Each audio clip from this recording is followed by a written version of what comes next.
The Detroit Red Wings, the NHL's leading exporter of inferiority complexes, returns to the 2024-25 season with aspirations of finally making it back to the playoffs after coming so tantalizingly close last year. They've reloaded and added to their ranks in the offseason, but the question is, will it be enough for the Red Wings this year? I admit it. Last year was rough. The Wings came out of the gate red hot to start the 23-24 season, going on a couple of impressive winning streaks in October and November that put them 7 games over 500 to start the month of December. Many in Hockeytown thought that this was the Yzer plan finally bearing fruit, and Detroit was returning to its status as the center of the hockey world. Then a streak of only winning 3 out of 14 games in the month of December, putting them back to 500, and suddenly the Red Wings, who looked to be a surefire bet to make the playoffs 2 months into the season, were right back in the thick of the fight for a wildcard spot. It was a flip-flopping of winning streaks followed by losing streaks, but in the beginning of March, the Red Wings were 10 games over 500 and looking to cruise into the playoffs. Unfortunately, they laid an egg in the final month of the season, losing 5 games in a row and then 4 games in a row, including critical games against the Capitals, who they were in a fight for the final playoff spot with, forcing them to need to win out in order to have a shot at making the playoffs, which they did to their credit. They took down Toronto and then barely hung on to clutch out games against the Canadiens, but it was not enough as the Philadelphia Flyers poured salt in the wounds and made it so that even a shootout win over Montreal was in vain, as the Detroit Red Wings missed out on the playoffs via a tiebreaker, thus leading to the biggest outpouring of salt anybody has seen since the release of Star Wars series The Acolyte. I mean, how dare the NHL not let the Detroit Red Wings into the playoffs based on the previously established tiebreaker rules? I mean, don't they know that they had the chance to beat the Capitals 2 times in the last month of the season and lost both those games? Why, that team absolutely doesn't deserve to make it in over them.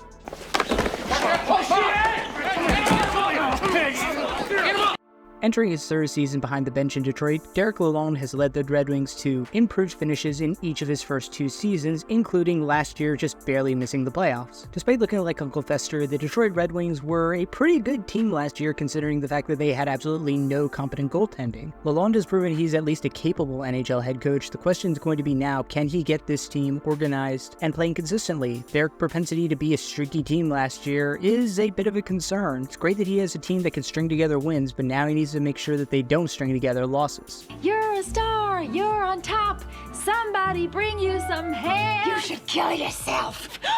The Wings don't have a traditional star player, but Dylan Larkin best fits the bill. He's a hell of a leader and a point-of-game player, but honestly the Red Wings are still in search of somebody who can provide consistent offensive oomph. That's why they brought in Alex DeBrincat before the season last year. But having a guy like Larkin who can play all 3 phases and in all 3 zones of the game should outweigh the fact that he's never cracked 80 points in a season.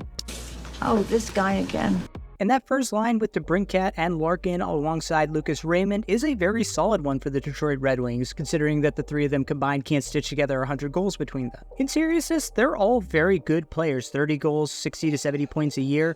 But there's no elite players, and that's the biggest problem holding Detroit back, in my opinion. The second line is where that elite talent is, or at least was about 5 years ago. Patrick Kane alongside Vlad Tarasenko, with the young, relatively, JT Compher between them. If one of Tarasenko or Kane manages to find the fountain of youth, then the Red Wings scoring problems could be solved instantaneously. But as it is right now, they got a couple of guys who know how to win Stanley Cups and can still provide some decent offensive productivity. The third pairing is just basically all shutdown guys for the Red Wings, Michael Rasmussen and Christian Fischer with Andrew Kopp in the center. None of those guys have ever cleared 40 points in a year, and I highly doubt that they're going to start right now. And finally, on the fourth line, it's 3 fourth line guys. Tyler Mott is in his journeyman era, now heading on to his 4th team in the last 3 years. Joe Veleno is still young and hoping that one day he can graduate and become an actual honest-to-goodness NHL player on the top 9. And ditto goes for Jonathan Berggren, their promising prospect who actually had a pretty good start to his year before it was derailed by injuries. On the back end, their top 4 really hasn't changed from last year. Ben Sherratt still somehow on the first pairing, serving no function other than to weigh down Moritz Seider, I guess. Like seriously, Red Wings, if you just want to have him go through his Goku training arc, make it hard. Go get Eric Goodbranson to saddle him with. Seider is their best defenseman, no doubt, but he's not nearly as good as Red Wings fans think, in part because of who he's had to play with, and in part because of how overinflated his offensive production is. After those two, the Detroit Red Wings decided to apparently not get a second defensive pairing and just get 2 third pairings instead. It's definitely way cheaper to have Simon Edvinsson and Jeff Petrie back there, but they're both equally underwhelming, except for Petrie, who has the added bonus of being old and bad. Now, in that third pairing, they actually did a good job of replacing Gustafsson and getting the next best underrated offensive defenseman in Erik Gustafsson. He's a guy who I think a lot more teams should have been high on. He's gonna play on your second power play unit, and he is a pretty good puck mover, and unironically might be your actual second best defenseman on this team. His partner, Olli Mata, is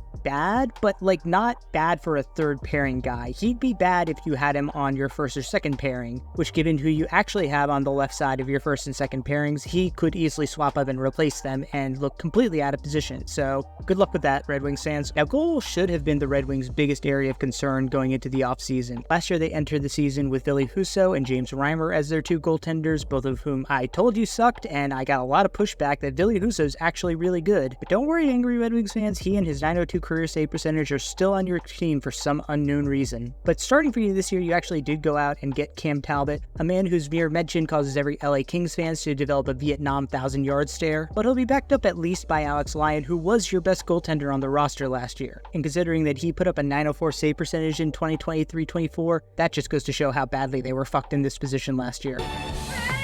Christmas time! Oh, Britta's in this?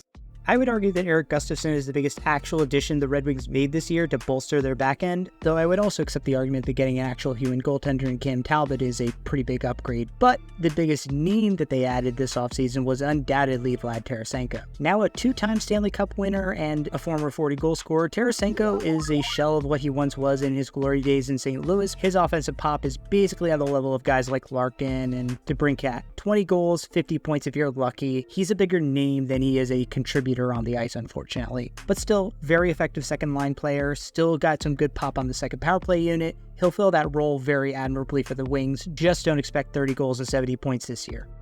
That's not bad.